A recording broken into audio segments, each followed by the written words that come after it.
Hi வணக்கம் நண்பர்களே. நாம் இந்த வீடியோவில் என்ன பார்க்க போகிறோம்னா ஏப்ரல் 13ஆம் தேதியிலிருந்து ஏப்ரல் 22ஆம் தேதி வரைக்கும் உள்ள வானிலை தகவலை பார்க்க போகிறோம். வங்கக்கடலில் ஒரு காற்று சுழற்சி ஒன்று இலங்கை அருகே ஏற்கனவே உருவாயிட்டு இந்த காற்று சுழற்சியால் நமக்கு மழை வரப்போகுது.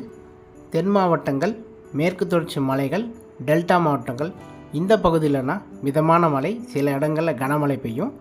தென் மாவட்டங்களான கன்னியாகுமரி, திருநெல்வேலி, தூத்துக்குடி, தென்காசி, ராமநாதபுரம், விருதுநகர், தேனி, மதுரை, சிவகங்கை, புதுக்கோட்டை, அப்புறம் டெல்டா மாவட்டங்களான தஞ்சாவூர், திருவாரூர், நாகப்பட்டினம், காரைக்கால், மயிலாடுதுறை இந்த மாவட்டத்திலலாம் மழை எதிர்பார்க்கலாம்.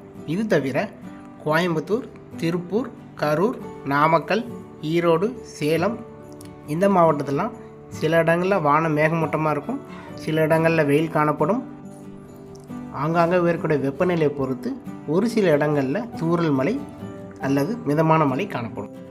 இதன் பிறகு வட மாவட்டங்களான சென்னை, காஞ்சிபுரம், திருவள்ளூர், செங்கல்பட்டு, விழுப்புரம், திருவண்ணாமலை, வேலூர், திருப்பத்தூர், ராணிப்பேட்டை, புதுச்சேரி இந்த மாவட்டங்கள்லாம் வெயில் காணப்படும்.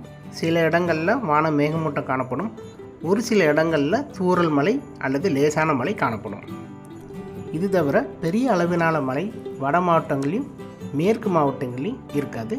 காற்று சுழற்சி தென் மாவட்டங்கள், மேற்கு தொடர்ச்சி மலைகள் மற்றும் டெல்டா மாவட்டங்களில் சில பகுதிகளில் மட்டும்தான் நாம் பெரும்பாலும் மிதமான மழை அல்லது கனமழை எதிர்பார்க்கலாம். இதன் பிறகு ஏப்ரல் 15ஆம் தேதியிலிருந்து ஏப்ரல் 22ஆம் தேதி வரைக்கும் மறுபடியும் பகல் நேர வெப்பநிலை தமிழ்நாட்டில் அதிகமாகிடும்.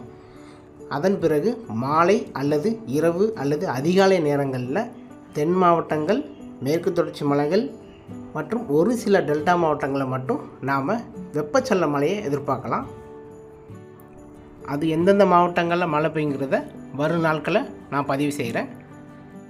வெப்பச்சலன மழையை பொறுத்த வரைக்கும் சில இடங்களில் லேசான மழை பெய்யும், சில இடங்களில் கனமழை பெய்யும், சில இடங்களில் மழை பெய்யாமையும் போகலாம். ஆங்காங்கே உயரக்கூடிய வெப்பநிலையை பொறுத்து தான் நாம் வெப்பச்சலன மழையை எதிர்பார்க்கலாம். வானிலையை பொறுத்த வரைக்கும் ஒவ்வொரு நாளும் பல மாற்றங்கள் காணப்படும். ஸோ தொடர்ந்து இந்த சேனலை சப்ஸ்கிரைப் பண்ணி வச்சுக்கோங்க. அப்படி பெல் ஐக்கான் கிளிக் பண்ணி வச்சுக்கோங்க. அப்போ தான் நான் கொடுக்குற வானிலை தகவல் உங்களுக்கு வந்து சேரும். மீண்டும் அடுத்த வீடியோவில் வேறொரு நாள் வானிலை தகவலோடு உங்களை சந்திக்கிறேன். நன்றி, வணக்கம்.